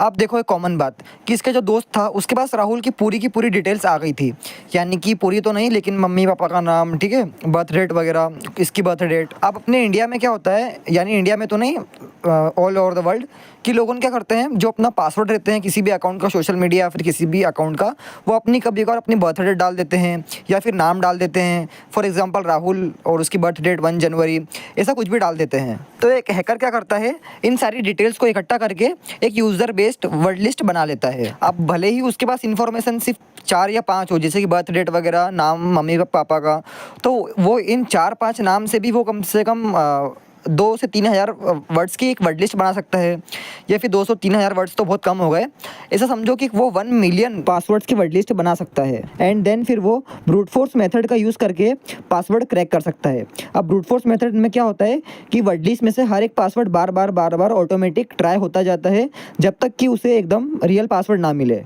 सो आई होप कि आप इसे थ्योरेटिकली समझ गए होंगे। So let's move on to the practical.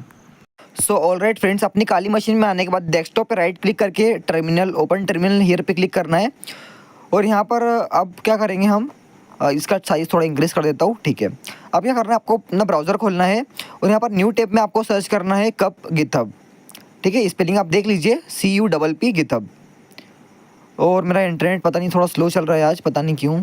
अब यहाँ पर ये जो पहली वेबसाइट आपको दिख रही है मैब्यूज कप वाली, इस पर ही हमें जाना है। तो सिंपल आप इस पर क्लिक कर दीजिए और आपके सामने फिर कुछ इस तरीके का इंटरफेस आ जाएगा। अब इसके बारे में आप स्क्रॉल डाउन करके यहाँ पर नीचे पढ़ सकते हो कि ये जो टूल है कैसे काम करता है, ठीक है। इसको कैसे स्टार्ट करना है, लेकिन फिलहाल तो मैं आपको इसको यूज़ करके दिखाऊंगा।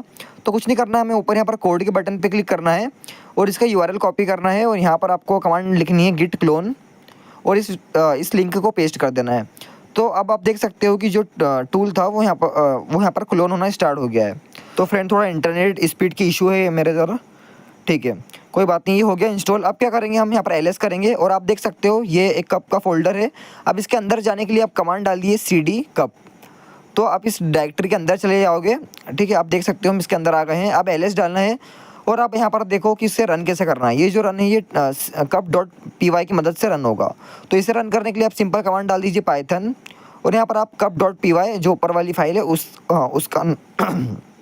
उसका नाम पेस्ट कर दीजिए और -H से हम हेल्प टाइप कर रहे हैं कि हम इसके बारे में सारी डिटेल्स ले सकते हैं कि कौन सी कमांड क्या काम करती है।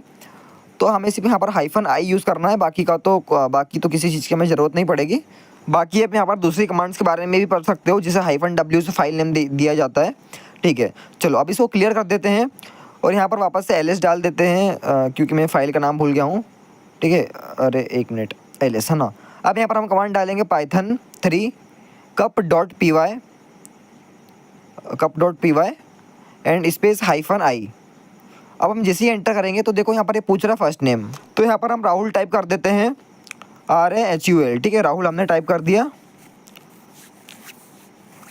अरे एक मिनट, ठीक है, हाँ। अब यहाँ पर उसका सरनेम अगर हमें पता होगा तो हम डालेंगे, तो मैंने से एग्जांपल के लिए खान डाल दिया, ओके। अब निक नेम तो हमें पता नहीं है, तो बस हम इसी पे एंटर कर देते हैं। अब उसकी बर्थ डेट तो 01, ठीक है, मतलब 1 जनवरी है ना, 1 जनवरी मतलब 1 जनवरी और जनवरी का महीना 1 रहता है, तो 01 डाल देंगे और 1918 मतलब जिस साल में वो पैदा हुआ था।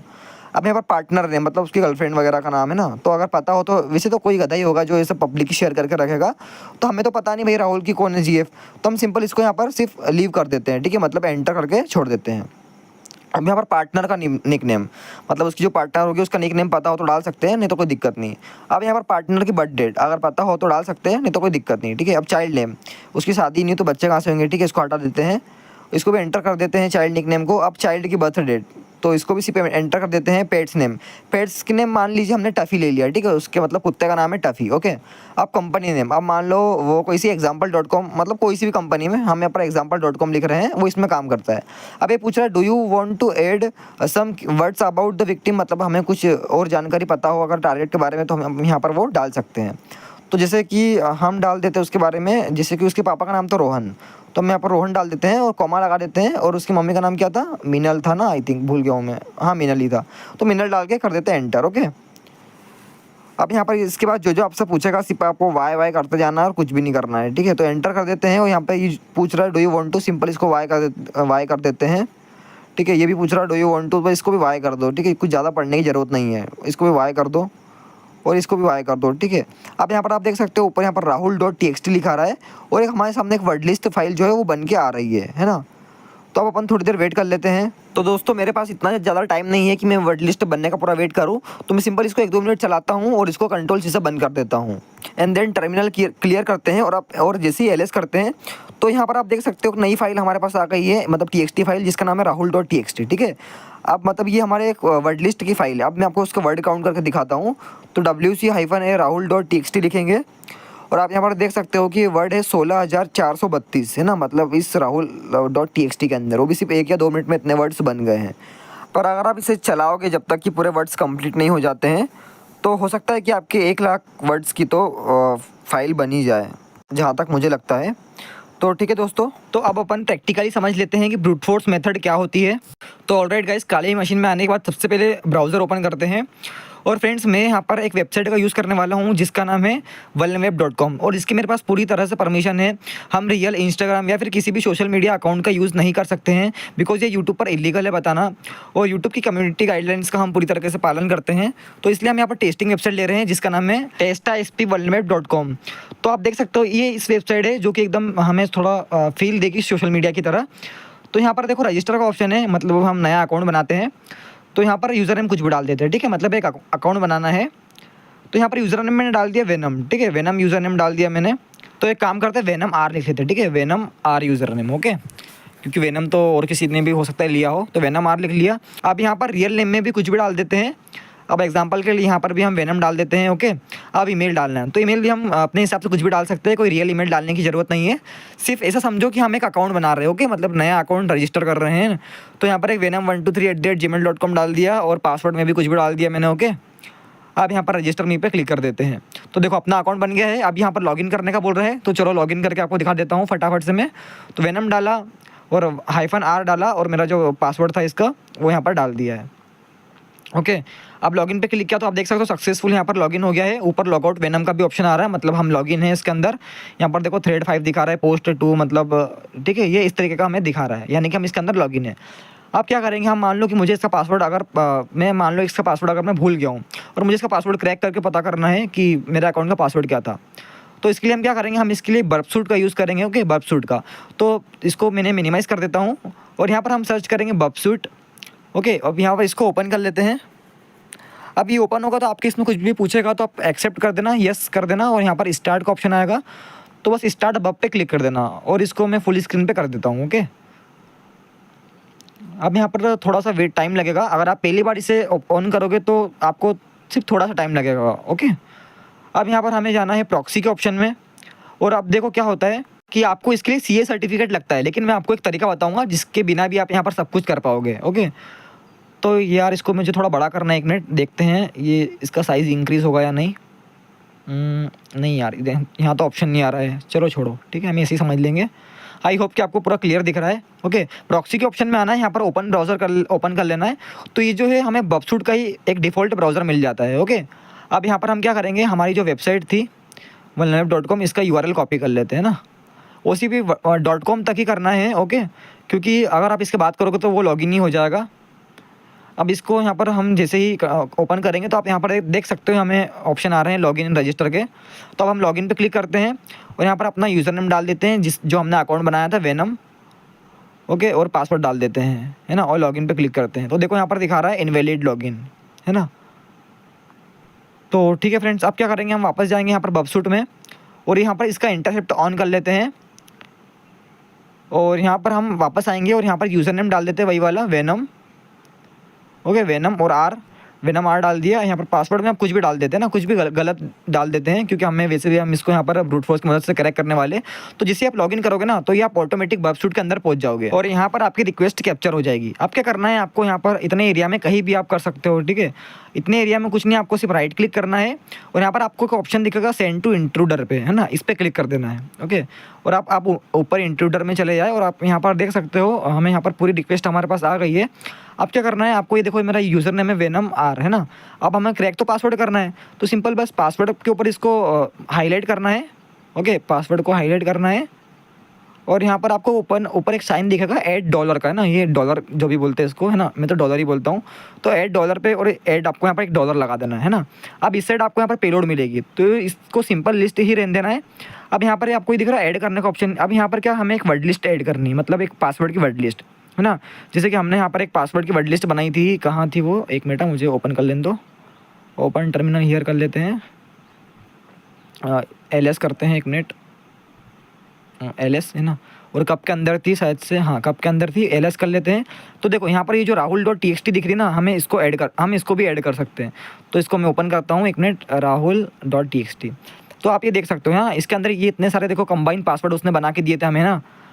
तो अब आपको लग रहा हो कि यार इसके अंदर पासवर्ड तो बहुत अजीब अजीब से दिख रहे हैं। तो देखो अपन ने क्या किया था कि जो इन्फॉर्मेशन थी ना वो कुछ फिल कर दी थी, और मतलब बहुत कम इन्फॉर्मेशन फिल कर दी थी। लेकिन अगर आप टारगेट के बारे में थोड़ी ज़्यादा इन्फॉर्मेशन बताते हो तो ये आपको उतनी ही बेहतर रिजल्ट देगा। यानी कि आप जितनी ज़्यादा उसको इन्फॉर्मेशन दोगे ये उतनी ज़्यादा आपको अच्छी वर्ड लिस्ट बना के देगा।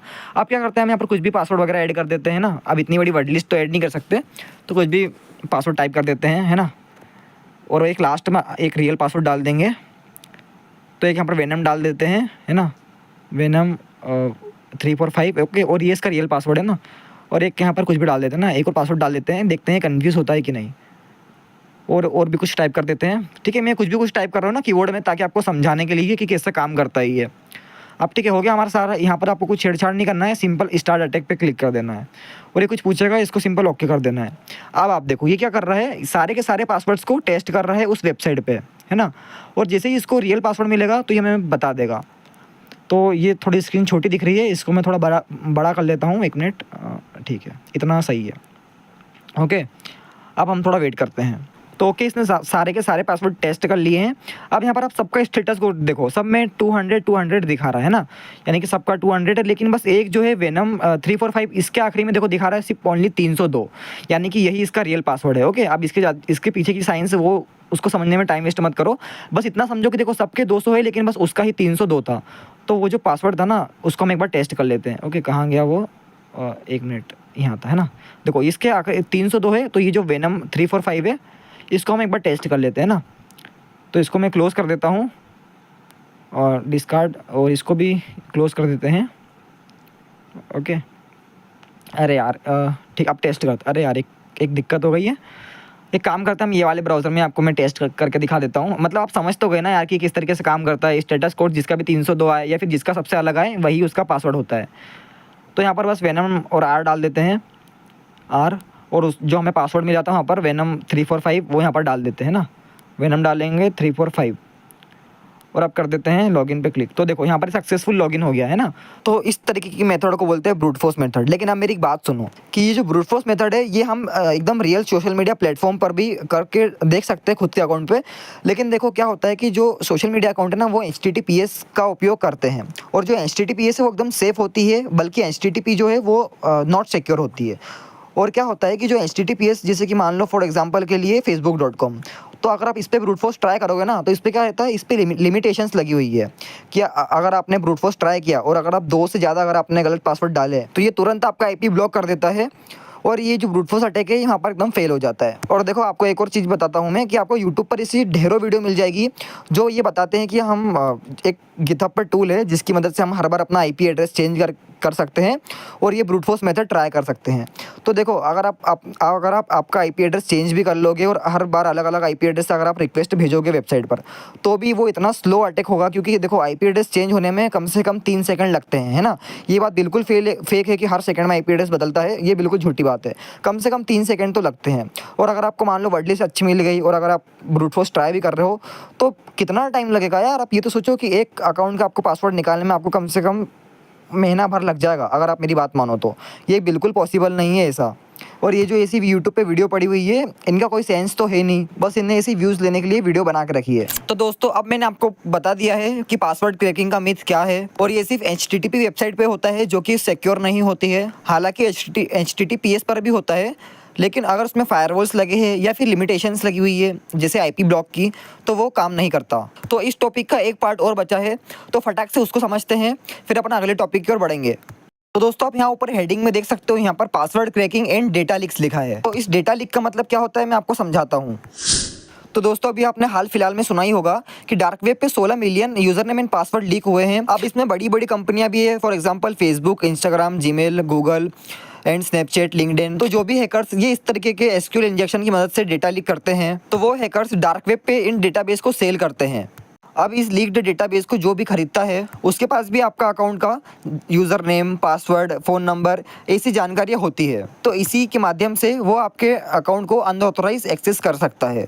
तो अगर आप इस चीज़ से बचना चाहते हैं तो हर 15 दिन या फिर मैं कहूँ कि हर महीने आप आपका पासवर्ड हमेशा चेंज करो और एकदम यूनिक पासवर्ड रखो और हर 15 to 20 डेज आपका पासवर्ड चेंज कर दो। इससे क्या होगा कि मान लो फ्यूचर में बाई चांस अगर किसी भी कंपनी का डेटा लीक हुआ तो आप तो पासवर्ड चेंज कर लोगे, तो जो भी हैकर रहेंगे वो आपके अकाउंट को अनऑथराइज एक्सेस नहीं कर पाएंगे और इससे आप पूरी तरह से सेफ रह सकते हैं। तो चलिए अब इस password cracking and data leak वाले टॉपिक की मिटिगेशन जान लेते हैं। तो यहाँ सबसे पहला है कि use unique long pass phrases not single word. तो ये मैंने पहले भी आपको बता दिया है कि आप एकदम पासवर्ड अपना यूनिक रखो और थोड़ा लॉन्ग पासवर्ड रखो ताकि वो जल्दी क्रैक ना हो पाए। अभी सेकेंड पॉइंट भी वही है कि इनेबल टू फैक्टर ऑथेंटिकेशन। अब मेरी एक बात ध्यान से सुन लो, देखो मैं टू फैक्टर ऑथेंटिकेशन को ऑन करने का इसलिए बोल रहा हूँ ताकि अगर मान लो बाई चांस कभी किसी कंपनी का डेटा लीक हुआ और अगर मान लो आपका पासवर्ड भी उसमें लीक हो गया और अगर कोई हैकर आपका अकाउंट लॉगिन करने की कोशिश करेगा तो वहाँ पर उससे कोड मांगा जाएगा और वो जो टू फैक्टर ऑथेंटिकेशन का कोड है वो आपके नंबर पर आएगा।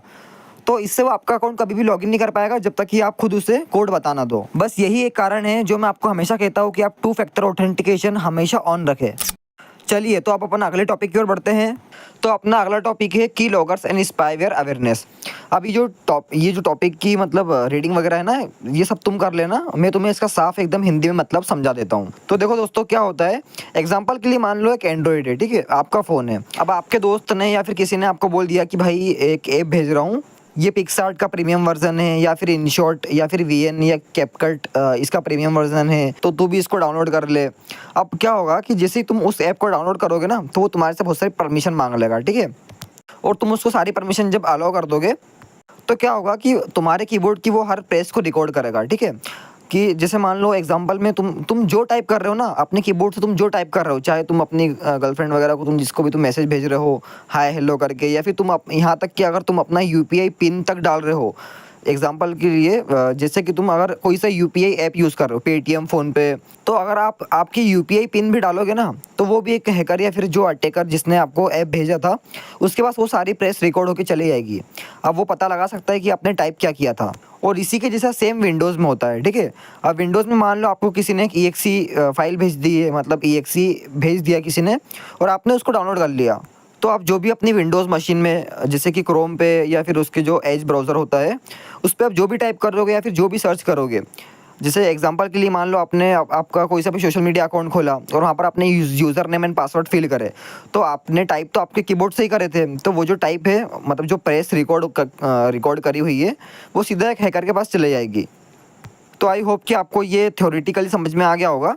तो चलो मैं इसे आपको थोड़ा प्रैक्टिकल करके समझा देता हूँ कि कैसे ये काम करता है। लेकिन एक बात का ध्यान रखना दोस्तों, ये सब कुछ मैं खुद के डिवाइस पर करने वाला हूँ जिसकी मेरे पास पूरी तरह से परमिशन है, और इवन मैंने खुद का एक्सटेंशन डिज़ाइन किया है आपको समझाने के लिए, तो ये पूरी तरह से एथिकल है। तो आप भी इसे टेस्ट करने के लिए अपने ही किसी डिवाइस का उपयोग करेगा क्योंकि बिना परमिशन ऐसा करना इलीगल होता है, तो कृपया इस बात का ध्यान रखना। सो ऑलराइट दोस्तों, आप अपनी काली मशीन पर आ गए हैं और यहाँ पर आपको ठीक है, यहाँ पर मैं एक ब्राउज़र का उपयोग करूँगा जिसका नाम है क्रोमियम, है ना, क्योंकि मेरे पास विंडोज़ नहीं है तो हम काली लिनक्स में क्रोम का उपयोग करने वाले हैं ना, क्रोमियम ब्राउज़र का। तो आप देख सकते हो मेरे पास एक एक्सटेंशन पड़ा हुआ है जिसका नाम है इंटरनेट टर्बो बूस्टर, और ये क्या करता है, ये अपनी इंटरनेट की स्पीड बढ़ाता है। अब आपने इसी तरह के कई एक्सटेंशंस देखे होंगे जो एड ब्लॉक करते हैं या फिर कुछ भी काम करते हैं, लेकिन देखना मैं आपको दिखाता हूँ कि एक्सटेंशन लगाना आपके लिए कितना ज़्यादा डेंजरस हो सकता है। ओके, तो ये मेरा एक एक्सटेंशन है इंटरनेट टर्बो बूस्टर। अब जिसकी मदद से मैं आपको दिखाता हूँ कि मैं क्या क्या कर सकता हूँ, है ना, कि अगर मान लो किसी टारगेट को हमने ये एक्सटेंशन दे दिया तो टारगेट की हम क्या क्या इन्फॉर्मेशन निकाल सकते हैं, ये मैं आपको दिखाता हूँ। ओके, तो ध्यान रखना दोस्तों, ये सिर्फ एजुकेशन पर्पज़ के लिए है ना, मेरे पास पूरी परमिशन है और ये मेरा खुद का ही एक्सटेंशन है जिसको मैंने बनाया ही आपको समझाने के लिए है। तो क्या करते हैं, हम इसको मिनिमाइज़ कर देते हैं, ये क्रोमियम ब्राउज़र को है ना मिनिमाइज़ कर देते हैं। और अब देखो मैं अपना एक फ़ोल्डर खोलता हूँ होम वाला, और यहाँ पर आपको एक दिख रहा होगा, ठीक है, यहाँ पर प्राइवेसी डिफेंडर डेमो, इसको मैं ओपन टर्मिनल हियर करता हूँ। अब इसके अंदर क्या है मैं आपको आगे समझा दूंगा, है ना, पहले आप इसका एक बार डेमो देखो मैंने एलएस किया और मेरे यहाँ पर एक फाइल है जिसका नाम है server.py, है ना। अब इसको मैं रन करता हूँ कि python3 server.py। ओके, अब जिस इसको रन करूँगा ना तो देखो मेरे सिस्टम पे रन हो गई है। अब क्या होगा कि देखो मैं अपना क्रोमियम ब्राउज़र खोलता हूँ, है ना, क्रोमियम ब्राउज़र खोलता हूँ और यहाँ पर अब मैं कुछ भी सर्च करता हूँ, जैसे कि एग्जांपल के लिए मैंने यहाँ पर टेस्ट PHP सर्च किया और यहाँ पर इस देखो मैं टर्मिनल में जैसे ही आया तो आप देख सकते हो ये सारा मेरा जो डेटा वहाँ से कैप्चर होके यहाँ पर आ रहा है। ओके, तो मैंने सिर्फ एग्जांपल के लिए आपको टेस्ट पीएचपी का दिखा रहा हूँ, लेकिन अगर आप HTTPS का भी उपयोग करोगे तो उसका डेटा भी यहाँ पर आएगा। अब जैसे मान लो मैं इस वेबसाइट पर गया है ना, तो अब देखो क्या होगा कि यहाँ पर देखो ये एक साइट हमें नीचे दिखा रहा है, मतलब हम जिस साइट पे गए हैं ये उसका नाम भी हमें दिखा रहा है कि testphpweb.com। ओके, अब क्या होता है यहाँ पर हम लॉगिन के ऑप्शन पे जाते हैं, साइन अप के ऑप्शन पे जाते हैं, और यहाँ पर हम साइन अप करके देखते हैं ना। तो कुछ भी डाल देते हैं, वेनम डाल दिया। एक मिनट इसको थोड़ा बड़ा कर लेता हूँ, आपको दिख नहीं रहा होगा क्लियर, इतना ठीक है बस। ओके, तो यहाँ पर हम यूज़र नेम डाल देते हैं टेस्ट, है ना, टेस्ट यूज़ करना है, गलती से वेनम निकल गया था। अब इसको हम लॉगिन करके देखते हैं। तो दोस्तों यहाँ ना एक प्रॉब्लम है यार, ये किसी ने इस वेबसाइट को डिफेस करके रखा हुआ है कि जैसे हम साइन अप करेंगे तो ये उसकी एक होस्टेड वेबसाइट है, उस पर हम रिडायरेक्ट हो जाएंगे, मतलब उसने इसको होस्ट करके रखा हुआ है डिफेस करके। और इसी कारण से दोस्तों मैं इस वेबसाइट को उपयोग भी नहीं ले पा रहा था अब, लेकिन फिर भी आपको समझाने के लिए मुझे कुछ ना कुछ तो करना ही पड़ेगा। तो चलो अब मैं आपको टर्मिनल में ले चलता हूँ, और यहाँ पर आप देख सकते हो कि यहाँ पर पूरी सेशन आईडीज़ आ गई है, यानी सेशन कुकी, जिसकी मदद से हम इस अकाउंट को किसी भी और डिवाइस में लॉगिन कर सकते हैं बिना इसके यूज़र नेम और पासवर्ड के। तो आपको इतना तो पता ही होगा कि सेशन आईडी क्या होती है और इसकी मतलब सेशन हाईजैकिंग क्या होती है। तो इसमें हैकर क्या करता है, किसी भी टारगेट डिवाइस के सिस्टम में यानी उसके ब्राउज़र में एक एक्सटेंशन डाल देता है, और उसको पता भी नहीं चलता कि यार एक्सटेंशन इतना कुछ ले सकता है। देखो मुझे यहाँ पर महसूस तक नहीं हो रहा है कि मेरा एक्सटेंशन मतलब इतना डेंजरस, यहाँ पर दिखा भी एकदम सब कुछ नॉर्मल रहा है। यहाँ पर इंटरनेट टर्बो बूस्टर नाम का आ रहा है, ठीक है, स्टेटस भी इसका एक्टिव है, यानी पता ही नहीं चल रहा। तो इसी तरीके से इसी तरीके से आप जो एक्सटेंशन यूज़ करते हो उसको एकदम अच्छे से देख लिया करो कि वो एक्सटेंशन किसी ट्रस्टेड कंपनी ने बनाया है या फिर नहीं। क्योंकि अगर आपका एक एक्सटेंशन, अगर आपके इसमें एक भी एक्सटेंशन अगर मलिशियस हुआ तो आपकी सारी की सारी जो इन्फॉर्मेशन है, इवन आप अगर किसी से चैटिंग तक कर रहे हो ना, वो भी चीज़ें वो एक आर्टिकल को भेज देगा। और आपको पता है, एक बात आपको बता देता हूँ कि जो एक्सटेंशन रहता है ना, वो आपके ब्राउज़र की स्क्रीनशॉट तक ले सकता है। ओके, स्क्रीनशॉट लेकर के एक आर्टिकल के पास भेज सकता है। तो इसलिए आप जब भी किसी एक्सटेंशन को यूज़ करो तो एकदम ध्यान से यूज़ करना। तो अगर आपको भी ये वाला एक्सटेंशन चाहिए या फिर आपको सीखना है कि ये एक्सटेंशन किस तरीके से बनते हैं, तो इसके लिए आपको मेरे व्हाट्सअप चैनल पर पूरी वीडियो मिल जाएगी इसकी।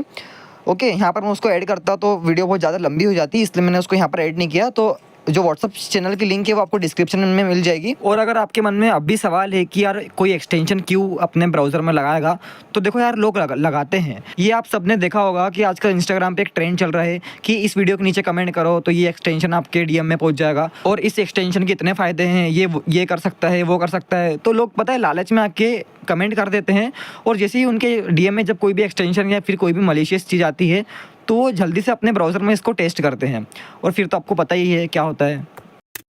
तो चलिए दोस्तों, अब अपन अपने अगले टॉपिक की ओर बढ़ते हैं। सो अपना अगला टॉपिक है SIM swapping and OTP hijacking. अब इसको एकदम ध्यान से समझना, क्योंकि ये आपके बैंक अकाउंट से भी बहुत ज़्यादा रिलेटेड है कि कैसे जो हैकर्स रहते हैं वो सिम स्वैप करके आपके सोशल मीडिया अकाउंट्स तो निकाल ही लेते हैं, लेकिन आपके साथ लाखों का स्कैम भी करते हैं। तो चलो समझते हैं कि ये होता कैसे है। तो देखो, एक जो हैकर होता है या फिर एक स्कैमर रहता है, वो सबसे पहले आपकी सारी डिटेल्स इकट्ठी करता है। एग्जांपल के लिए मान लो कि आप एक हैकर को आपका फ़ोन नंबर मिला, तो वो क्या करेगा, आपके फ़ोन नंबर से आपकी सारी डिटेल्स इकट्ठी करेगा, जैसे कि आपका एड्रेस, आप मतलब एग्जैक्ट एड्रेस। अब ये सब पता करने के बाद एक हैकर का टारगेट रहता है कि आपके आधार नंबर पता किया जाए। तो पता है वो क्या करता है, एग्जांपल के लिए मान लो कि आप एक कॉलेज स्टूडेंट हो और आपको कोई भी लिंक आएगी और वो बोलती है कि आपकी जो एग्ज़ाम होने वाली है वो इस लिंक पे होने वाली है, या फिर इस लिंक पे आप साइन अप करो, आपको इतना स्कॉलरशिप मिल जाएगा, ये गवर्नमेंट की वेबसाइट है।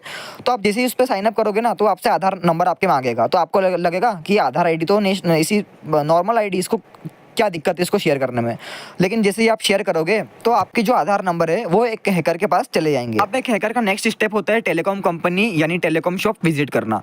तो एग्जांपल के लिए मान लो कि जो आपकी सिम है वो जियो की है, तो वो जियो टेलीकॉम की शॉप पे जाएगा और वहाँ पर जाके बोल देगा कि मेरी जो सिम है वो घर में कहीं खो गई है और मुझे इसी नंबर से दूसरी सिम चाहिए, और ये मेरा आधार कार्ड है, ये मेरा आधार नंबर है। पर टेक्निकली देखा जाए तो जो टेलीकॉम प्रोवाइडर रहते हैं वो इतनी आसानी से किसी को भी नई सिम नहीं देते हैं। जब पुलिस से इसके बारे में पता लगाया गया तो उन्होंने बताया कि एक जो टेलीकॉम प्रोवाइडर रहता है वही एक स्कैमर के साथ मिला हुआ रहता है, तभी उसको इतनी आसानी से सिम प्राप्त होती है। तो इसके लिए पता है आप क्या करिए कि कोई भी जो अननोन लिंक्स आती है उन पे क्लिक करो ही मत पहली बात तो, और अगर बाय चांस क्लिक करो तो अच्छे से देख लो कि जो URL है वो आपसे आपकी पर्सनल इन्फॉर्मेशन तो नहीं मांग रहा हो, और अगर आपकी पर्सनल इन्फॉर्मेशन मांग रहा है तो उसको दो ही मत। तो चलिए अब अपन अपने नेक्स्ट टॉपिक की ओर बढ़ते हैं। तो अपना नेक्स्ट टॉपिक है डेंजरस ऑफ पब्लिक वाईफाई। यानी कि आप अगर रेलवे स्टेशन या फिर कैफ़े या फिर शॉपिंग मॉल वगैरह जाते हो तो आपको एक फ्री वाईफाई यूज़ करने को मिल जाता है। अब फ्री की चीज़ तो लोग कभी छोड़ते नहीं है, तो वाईफाई का भी भरपूर मनोरंजन करते हैं। जैसे कि अगर आप रेलवे स्टेशन जाते हो तो आपको वहाँ पर फ्री वाईफाई मिल जाता है, ओके। जैसे शॉपिंग मॉल में भी मिल जाता है शायद से, और कैफ़े में तो मिलता ही है यार, ठीक है, कैफ़े में तो फ्री वाईफाई मिलता है। लेकिन ये जो फ्री वाईफाई होते हैं ना, ये आपके लिए कितना ज़्यादा घातक साबित हो सकते हैं, मैं आपको वीडियो में बताता हूँ। तो इससे पहले अपन थ्योरेटिकल समझेंगे, देन फिर मैं इसे आपको प्रैक्टिकल करके भी समझाऊँगा, ओके। तो देखो, आप सबको समझाने के लिए यहाँ पर मैं इस पिक्चर का उपयोग करूँगा। तो आप देख सकते हो यहाँ पर एक कॉफ़ी शॉप है जिसके अंदर एक वाईफाई लगा हुआ है और उसका नाम है फ्री वाईफाई, ओके। अब एक दिन क्या होता है, एक अटैकर आता है और जो इस कॉफ़ी शॉप का रियल वाईफाई रहता है उसको जाम कर देता है ना। उसको जाम करने के बाद क्या करता है, एक उसी के जैसा, मतलब उसी के नाम का एक और फ्री वाईफाई बना देता है अपने लैपटॉप से। अब क्या होता है, इस कॉफ़ी शॉप में जितने भी कस्टमर आते हैं ना, जितने भी लोग आते हैं, तो उन्हें क्या लगता है कि ये फ्री वाईफाई ये इसी कॉफ़ी शॉप का है, तो इससे वो कनेक्ट हो जाते हैं। अब जैसे ही वो कनेक्ट होते हैं तो उनके सामने एक पेज आ जाता है साइन इन करने का। अब यहाँ पर जो अटैकर रहता है वो कोई सा भी एक फिशिंग पेज क्रिएट कर देता है। जैसे कि अगर मान लीजिए विक्टिम ने वाईफाई पर क्लिक किया कनेक्ट होने के लिए, तो उसके सामने एक पेज आ जाएगा जहाँ पर उससे उसके गूगल अकाउंट का यूज़र नेम और पासवर्ड मांगा जाएगा, है ना। ये एग्जांपल के लिए गूगल अकाउंट ले रहा हूँ मैं, लेकिन अगर अटैकर चाहे तो यहाँ पर उसका सोशल मीडिया अकाउंट का भी एक फेक पेज बना सकता है ना। लेकिन ज़्यादातर जो अटैकर रहते हैं वो गूगल अकाउंट का ही फेक पेज बनाते हैं, क्योंकि अगर एक बार विक्टिम की गूगल आईडी अगर अटैकर के पास आ जाती है, फिर तो इसके बाद वो गूगल से ही टारगेट का सोशल मीडिया अकाउंट लॉगिन कर सकता है।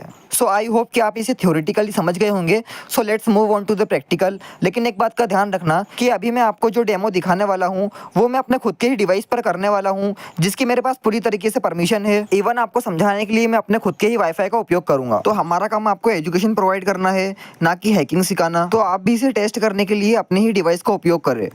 तो फ्रेंड्स, आपको अपनी काली मशीन में आने के बाद यहाँ पर अपनी टर्मिनल ओपन करना है। सो यहाँ पर ये इस एरो पे क्लिक करके मैं अपनी नॉर्मल टर्मिनल ओपन कर रहा हूँ, ओके। और यहाँ पर अब आपको सबसे पहले कमांड डालनी है sudo apt, ठीक है, sudo apt install, okay, sudo apt install. और थोड़ी टर्मिनल में इंक्रीज़ कर लेता हूँ, साइज़ मतलब बढ़ा देता हूँ, इतना ठीक है ना। वाईफाई पम्पकिन 3, ओके, ये कमांड आपको डालनी है।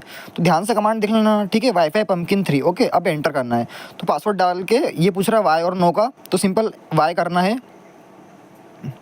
ओके। तो ये हमारा टूल इंस्टॉल हो रहा है। तो आई थिंक आपको वाईफाई पम्पकिन 3 के बारे में तो पता ही होगा, अगर नहीं पता है तो अपन अभी देख लेंगे, कोई प्रॉब्लम नहीं है इसमें, ठीक है। तो ये इंस्टॉल हो गया है। अब क्या करना है, इसको क्लियर कर देना है ना। और क्लियर करने के बाद यहाँ पर आपको कमांड डालनी है sudo wp3 और एंटर कर देना है, ओके। ये कमांड आपको डाल देनी है।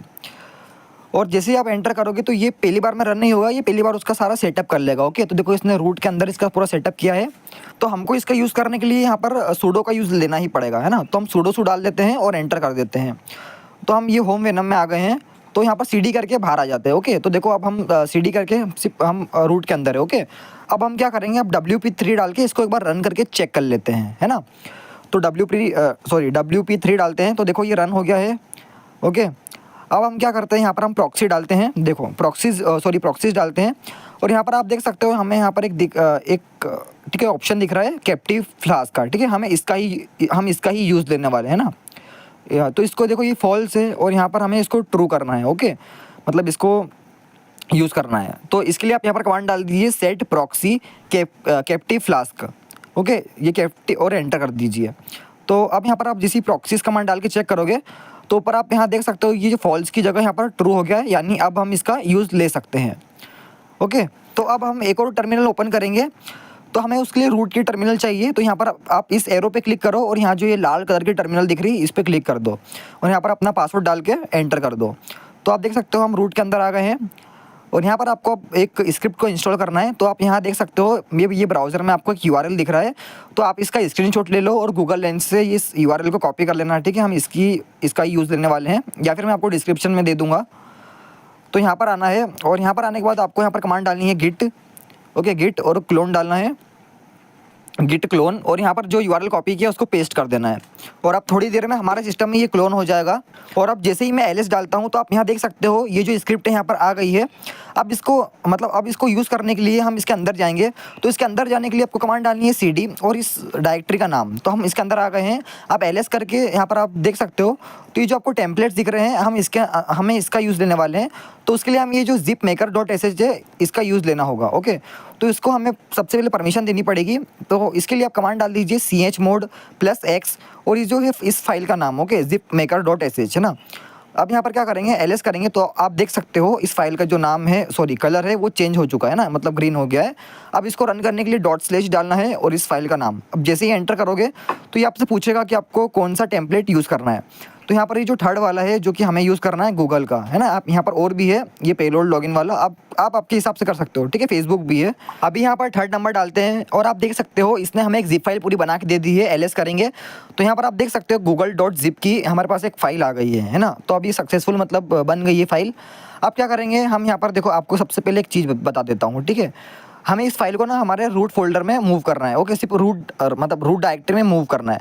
तो यहाँ पर आप चले जाइए, यहाँ पर अपना फोल्डर ओपन कर लीजिए और यहाँ पर ये रूट दिख रहा है, इस पर आपको क्लिक करना है और यहाँ पर ओपन एज रूट का ऑप्शन आएगा, इस पर टैप करके अपना पासवर्ड डाल के इसको ओपन कर लेना है। ओके, और यहाँ पर क्या करना है, ये जो हमने डायरेक्टरी इंस्टॉल करी थी ना कैप्टिव पोर्टल वाली, इसके अंदर यहाँ पर देखो google.zip की फ़ाइल है, इसको सिंपल कॉपी करना है और यहाँ पर इस एरो से बैक आना है और यहाँ पर कर देना है पेस्ट। ओके, अब देखो अगर आपको इसमें इतनी फाइल नहीं आ रही होगी ना तो आप क्या करना है, यहाँ पर ये व्यू के ऑप्शन पे जाना और यहाँ पर ये जो शो हिडन फाइल्स का दिख रहा है ऑप्शन, इसको है ना ये अनटिक होगा, इसको टिक कर देना है। ओके, देखो अब यहाँ पर एक भी फाइल नहीं आ रही है। अब मैं जैसे ही इसको टिक करूँगा ना तो यहाँ पर देखो सारी फाइल्स आ गई है। ओके, अब क्या करना है, ये इसके अंदर जाना है हमें, यहाँ से ये जो google.zip है इसको राइट क्लिक करके कॉपी कर लेना है और यहाँ पर आके इसको पेस्ट कर देना है। तो यहाँ पर ये देखो फाइल आ गई है ना। अब क्या करना है, हमें कुछ नहीं करना है, वापस टर्मिनल में जाना है और यहाँ पर एलएस करके आपको मैं चेक करा देता हूँ। तो देखो यहाँ पर एक google.zip है और ये यहाँ पर भी है, लेकिन अब इस समय मैं बाहर आता हूँ। ओके, सॉरी, ये वाली टर्मिनल में जाना है और यहाँ पर cd डालता हूँ और देखो यहाँ पर भी मैं एलएस करूँगा ना तो देखो ये जो फाइल है यहाँ पर भी आ गई है ना google.zip की। अब इसको सेटअप हम वाईफाई पम्पकिन 3 यानी WP3 की मदद से ही करेंगे। तो हम क्या करेंगे, सबसे पहले अपन को जो पुरानी टर्मिनल थी उसको ही ओपन करना है। ओके, तो यहाँ जाएंगे, ये जो WP3 वाली टर्मिनल है। अब यहाँ पर हम सबसे पहले ये स्क्रीन क्लियर कर देते हैं क्योंकि टर्मिनल थोड़ी ज़्यादा भरा गई है। तो मुझे तो एकदम क्लीन टर्मिनल अच्छी लगती है, इतनी भरी टर्मिनल में तो प्रीफर नहीं करता है ना। तो क्लियर कमांड डाल देते हैं और यहाँ पर अब हम कमांड डालेंगे, हमें मतलब मॉड्यूल्स देखने हैं तो इसके लिए हम कमांड डालेंगे शो मॉड्यूल्स। ओके, है ना। तो यहाँ पर आप सबसे पहले वाला देख सकते हो, ये मिस का कस्टम वाला, और देखो इसका डिस्क्रिप्शन हमें दिया हुआ है कि install custom captive flask templates, है ना। हम इसका यूज़ लेने वाले हैं। ओके, तो हम यहाँ पर यूज़ कमांड डालेंगे और ये जो मिस्क कस्टम कैप्टिव फ्लास्क है इसको यहाँ पर हम पेस्ट कर देंगे। तो आप देख सकते हो हम इसके अंदर आ गए हैं। अब इसको यहाँ पर हम मतलब सेटअप करने के लिए कमांड डालेंगे इंस्टॉल। ओके, और हम जो फाइल थी हमारी गूगल की जो हमने क्रिएट करी थी सिर्फ गूगल डालेंगे। ओके, google.zip नहीं डालना है, ओनली गूगल डालना है। देखो यहाँ पर है, कहाँ गई, एक मिनट, हाँ ये रही, ठीक है। तो यहाँ पर आप देखो एलएस करा था हमने और ये रही वो फाइल गूगल। ओके, ये जो दिख रही गूगल नाम की फ़ाइल, यहाँ पर हम इसका ही उपयोग करेंगे। एक मिनट, हाँ तो यहाँ पर, अरे कहाँ गई, हाँ ये रही टर्मिनल। ओके, हाँ इंस्टॉल डालेंगे, गूगल डालेंगे और यहाँ पर हम डालेंगे रूट, क्योंकि हमने उसको रूट के अंदर ही रखा था। बस आप तो ये कमांड डाल दो अगर कन्फ्यूज़ हो रहे हो तो, ठीक है। रूट डालना है और google.zip डालना है। अब आप जैसे ही एंटर करोगे ना तो ये आपके इसमें इंस्टॉल हो जाएगी। ओके, तो ये नॉट फाउंड आया, अच्छा गलती हो गई हमसे। ओके, ये जो रूट के यहाँ पर, रूट के पहले भी हमें एक स्लैश लगाना था, तो वापस ये वाली कमांड डाल देते हैं। तो इसके लिए आपको अप वाला एरो प्रेस करना है। ओके, तो यहाँ पर देखो ये पुरानी कमांड आ गई है, अब इसके आगे स्लैश लगा देना है ना। तो देखो यहाँ पर ये जो फाइल थी सक्सेसफुल यहाँ पर मतलब क्रिएट हो गई है, मतलब इंस्टॉल हो गई है।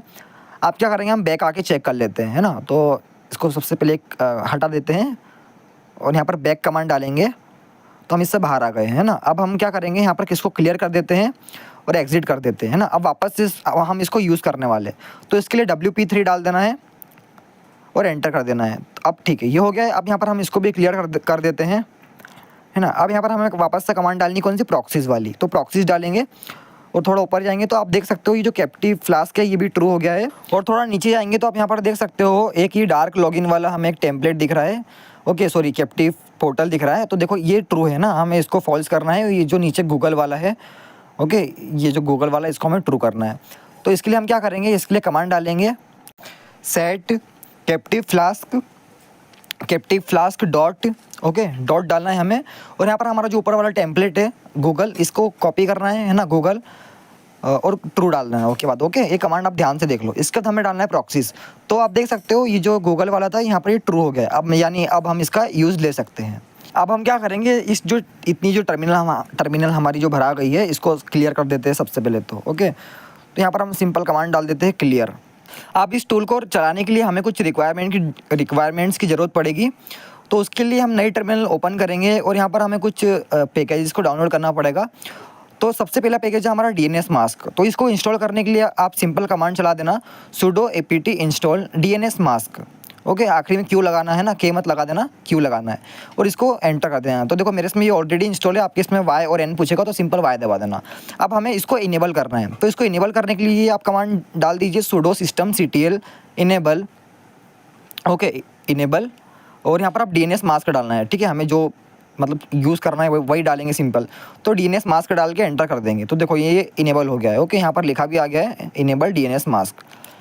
आप क्या करेंगे, हमें इसको स्टार्ट करना है। तो इसको स्टार्ट करने के लिए कमांड डालनी है sudo systemctl start DNS mask. Okay, start DNS mask, ये कमांड अपन को डाल के एंटर कर देना है। तो इससे यहाँ पर ये स्टार्ट हो गया है। अब एक बार चेक भी कर लेते हैं, चेक करना ज़रूरी नहीं है लेकिन फिर भी कर लेते हैं। ठीक है, 2 मिनट भी नहीं लगेंगे यार, कर लो। ठीक है, sudo systemctl स्टेटस डालना है और वापस DNS मास्क डाल देना है। तो आप देखो यहाँ पर ये लिखा आ रहा है एक्टिव रनिंग, मतलब ये सक्सेसफुल रन हो रहा है, मतलब प्रॉपर रन हो रहा है। ओके, मुझे सक्सेसफुल बोलने की आदत पड़ गई है। आप क्या करेंगे, पुरानी टर्मिनल में जाएंगे और यहाँ पर AP डालेंगे। AP मतलब LS होता है। ओके, इस वाईफाई पंपकिन 3 के अंदर अब एक नई टर्मिनल ओपन करनी है। सॉरी, मतलब पुरानी टर्मिनल से काम चल जाएगा। तो ये रही है ना। अब इसको मैं सबसे पहले क्लियर कर देता हूँ और यहाँ पर कमांड डालनी है IF config। तो देखो मेरे पास 2 अडाप्टर पड़े हुए हैं लेकिन आपके इसमें सिर्फ WLAN 0 दिखाई देगा, तो आप उसका ही यूज़ करना। मैं इस वीडियो के लिए WLAN 1 का उपयोग करूँगा लेकिन आप WLAN 0 का उपयोग करना। आपको कम से कम एक अडाप्टर की ज़रूरत तो पड़ेगी ही। ठीक है, इस मेथड को ट्राई करने के लिए। तो मैं यहाँ पर WLAN 1 का इस्तेमाल करूँगा। ओके, तो कन्फ्यूज़ मत होना, है ना, आपको ये ऊपर वाला WLAN 0 ही यूज़ करना है।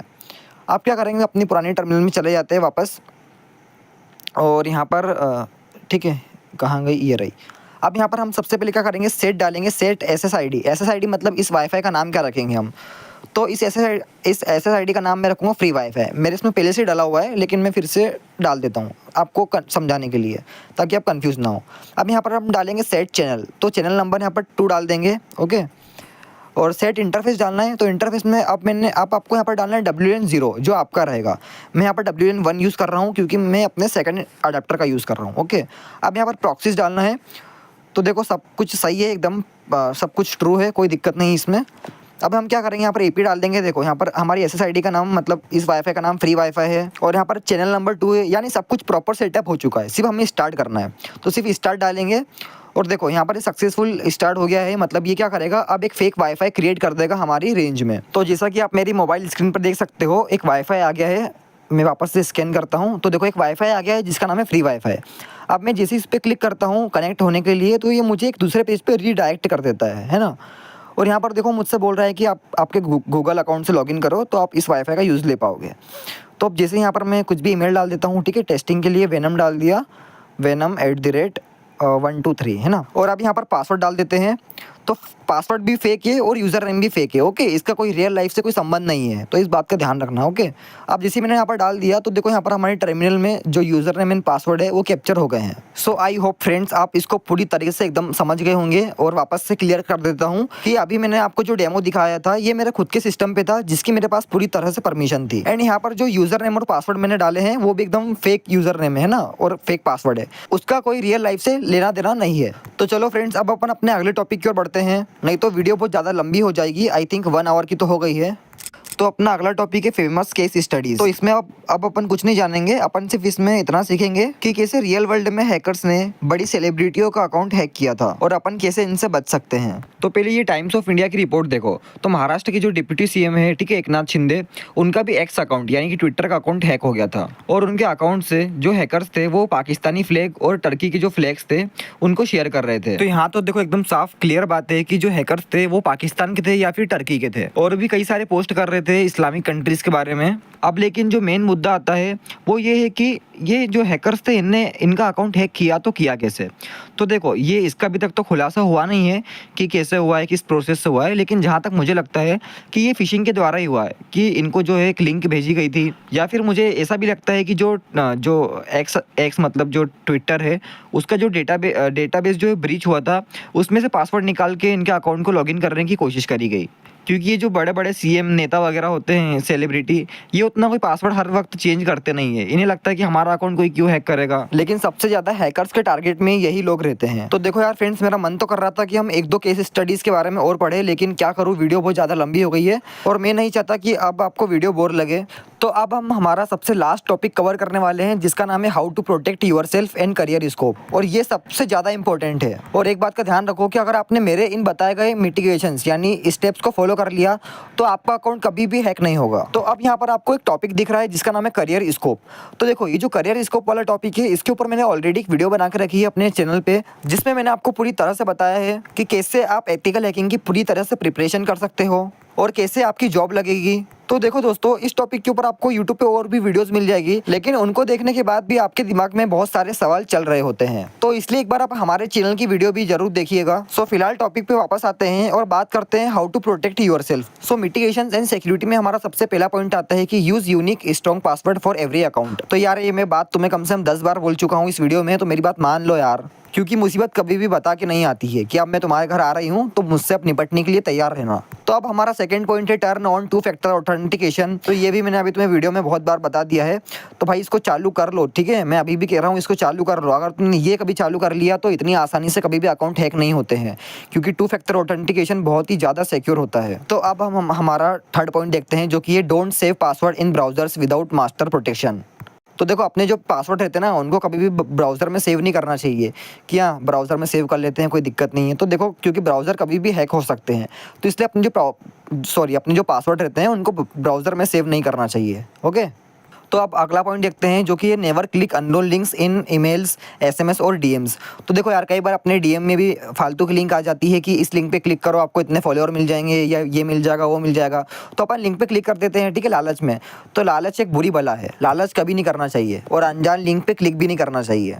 तो अब अगला पॉइंट है check sender's email domain carefully. तो देखो अगर कभी भी कोई कंपनी से मेल्स आए ना, तो उनको एकदम ध्यान से पढ़ा करो। ओके, जो मेल रहता है उसका एकदम जो नाम होता है उसको एकदम ध्यान से पढ़ा करो कि वो उसमें जरा से भी अगर ग्रामर मिस्टेक हुई तो समझ जाओ कि एकदम वो फर्जी मेल है, मतलब फेक ईमेल है, और उसने जो कुछ भी भेजा है उसको मतलब उस पर ध्यान ही मत दो, क्योंकि वो कोई कंपनी से नहीं आया है, वो किसी हैकर ने भेजा है। तो अब अपना अगला पॉइंट है डोंट शेयर ओटीपीज, पासवर्ड और पर्सनल इन्फॉर्मेशन ऑन कॉल्स और चैट्स। तो इसका मतलब है कि कभी भी अपना जो ओटीपीज या पासवर्ड और जो भी पर्सनल इन्फॉर्मेशन रहती है उनको कभी भी कॉल और चैट पे शेयर नहीं करनी चाहिए। अब अगला पॉइंट है अपना be cautious with screen sharing, avoid showing sensitive apps और नोटिफिकेशंस। तो देखो इसके बारे में तुम सबको मैंने एकदम बहुत प्यार से एकदम बहुत अच्छे से समझा दिया है। तो कभी भी आपको कोई भी स्क्रीन शेयर करने का बोले है ना, कि व्हाट्सएप पे वीडियो कॉल कर दिया आपको और बोले कि यार स्क्रीन शेयर कर दे, तो हमेशा डू नॉट डिस्टर्ब ऑन कर देना, और जो सेंसिटिव एप्स रहते हैं उनको खोलना मत कभी, और नोटिफिकेशन को कभी भी स्विच मत करना। और अब अपना नेक्स्ट पॉइंट है change password immediately if leaks are found. तो देखो यार मैं हमेशा तुमसे कहता हूँ कि हर 10 दिन में या हर 15 दिन में अपने पासवर्ड चेंज करो, क्योंकि